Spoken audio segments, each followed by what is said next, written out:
Well, hello and welcome back to the weekly podcast, No More Excuses. I'm your host, Sandi Ballard, the badass business coach. And today, it's something that I've been dealing with a client and have in the past, but confidence, right? Confidence in your business. So today, confidence, I'm going to give you the blueprint for business success. So yes, thank you for being here. Thanks for listening, investing in you. And if you like this, please share it with others. Hopefully you will. But I'd love to hear where you're listening from. So I just heard from Julie in Texas. So thank you, Julie, for listening. I appreciate you. And yes, confidence in business success, or confidence for your business success. You know, understanding confidence in business. It's the backbone of any successful business venture.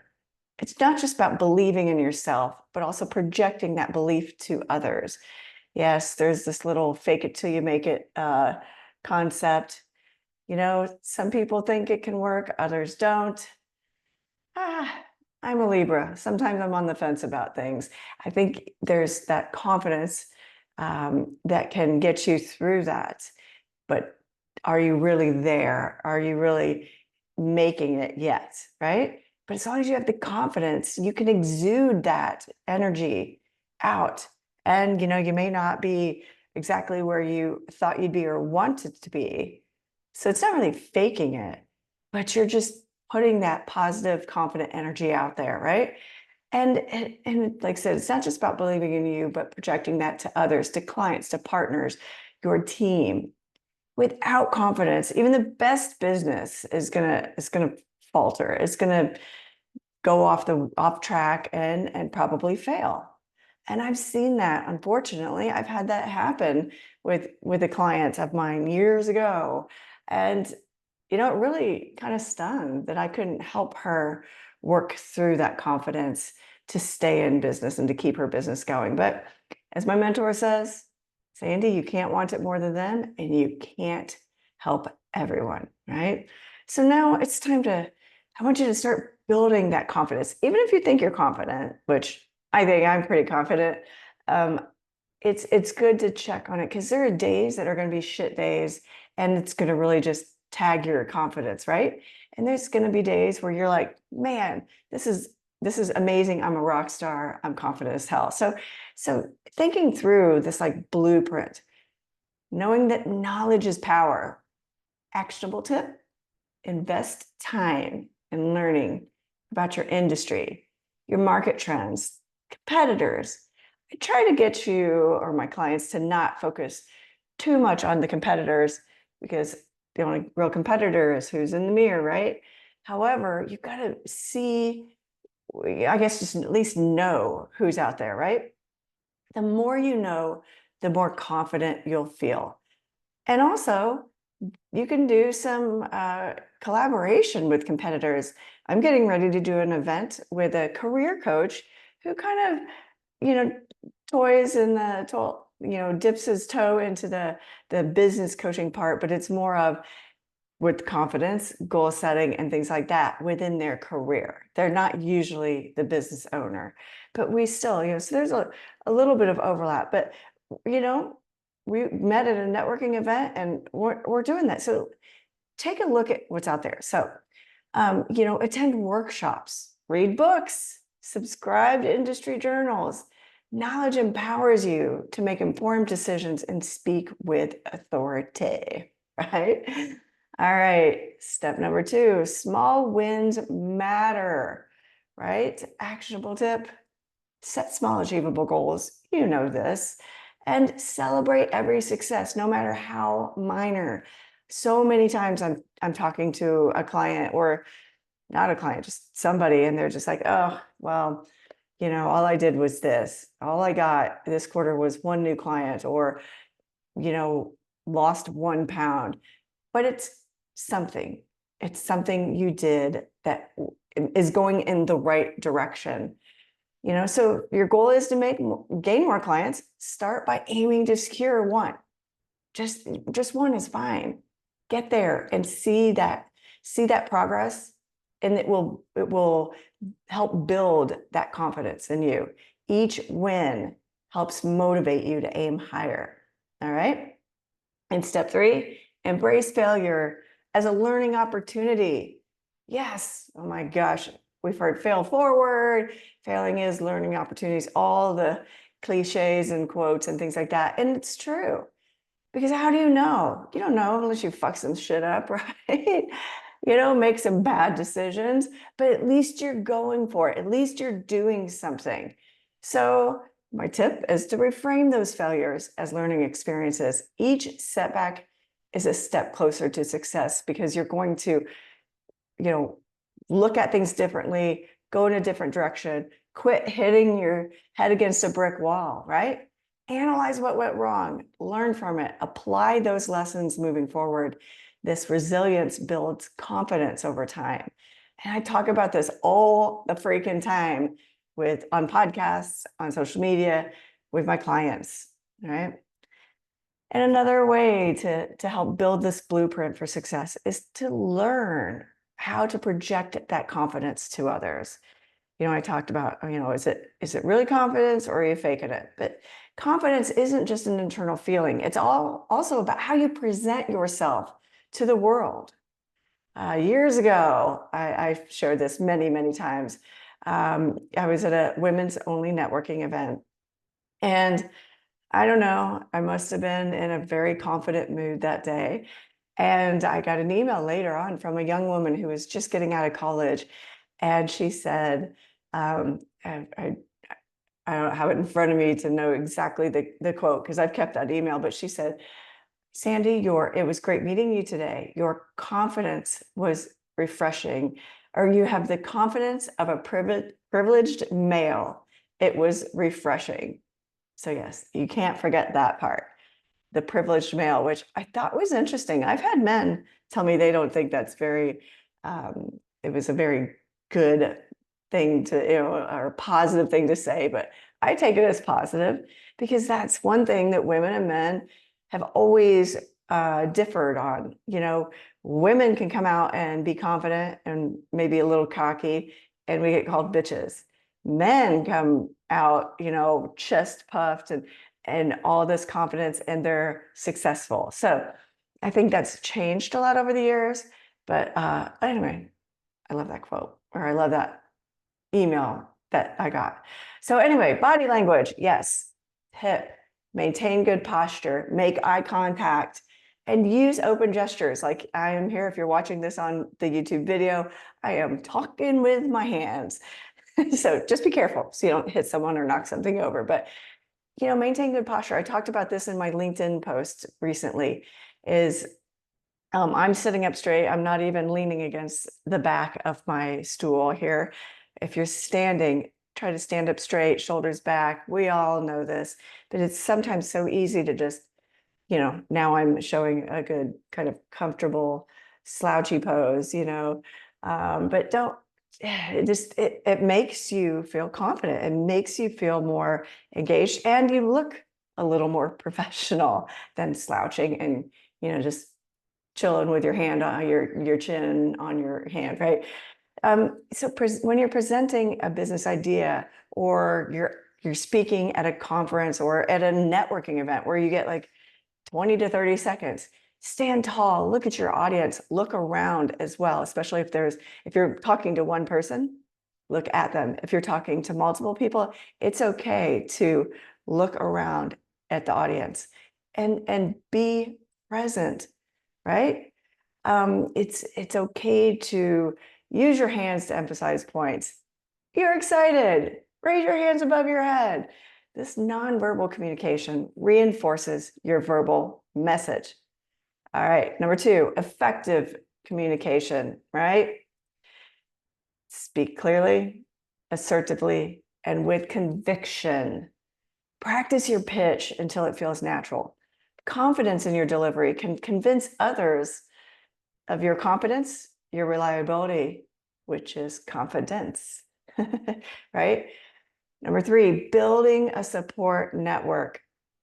Tip, surround yourself with positive, supportive people who believe in your vision And I know that sounds really obvious and maybe a little stupid, but there's a lot of times where you're just like, why am I hanging out with that person? Or why am I at this event where, like, years ago, the reason my ladies, my bitches, and I started the Taboo Tribe was because we were going to this women's networking group on a regular basis, and it just became very catty about men, very much like the feminists that are the ones that try to push everybody else down, the men down. It's like, we're women, hear us roar, but it not in that positive sense.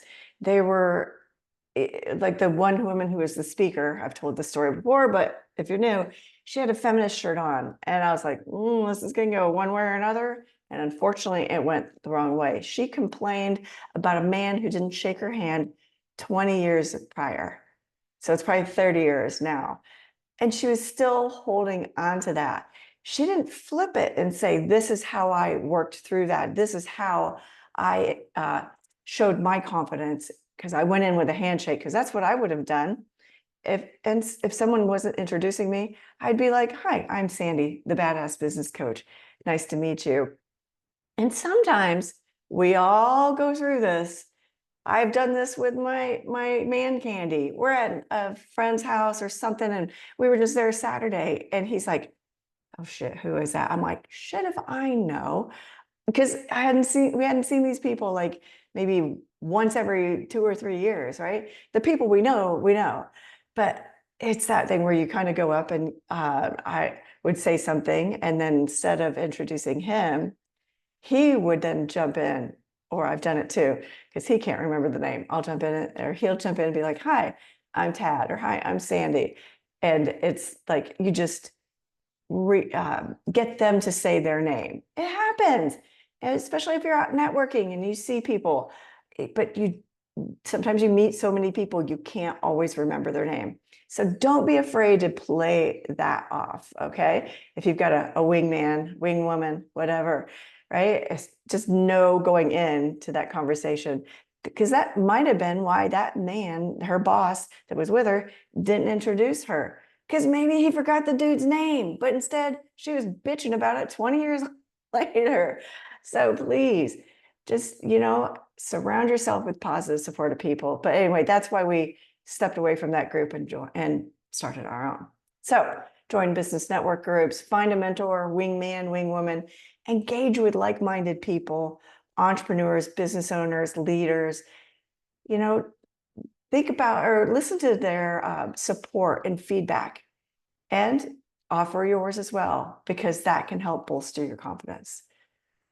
All right, a lot, right? So let me go back through these. Body language, effective communication, and building a support network. And knowing that knowledge is power. Small wins matter, and embrace failure as a learning opportunity. And yes, I will put these in my email blast. So if you're not on my email newsletter, make sure to get that. Go to my website, badassbusiness.coach, and you can sign up for that. But you can also email me, Sandi@sandiballard.com, and ask me to put you on that. And watch my social media, because I will carry these tips throughout the week and dive in deeper. Because remember, I try to keep these as short as possible, quick tips, action items. And now I want to share a few stories, real life success stories. 2 of these, hopefully you've recognized these names, but they're not my clients. But they've achieved great success because of their confidence. Sarah Blakely, founder of Spanx. She started with a simple idea and the knowledge of the fashion industry. Through persistence, learning, and resilience, she built a billion-dollar company. And her journey is a testament to the power and confidence and determination.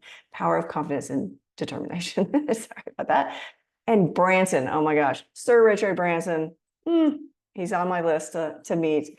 The founder of the Virgin Group. Richard faced numerous setbacks. And if you've read any of his books or articles, he talks about how many doors were slammed in his face, how many things got screwed up, but he bounced back stronger every time.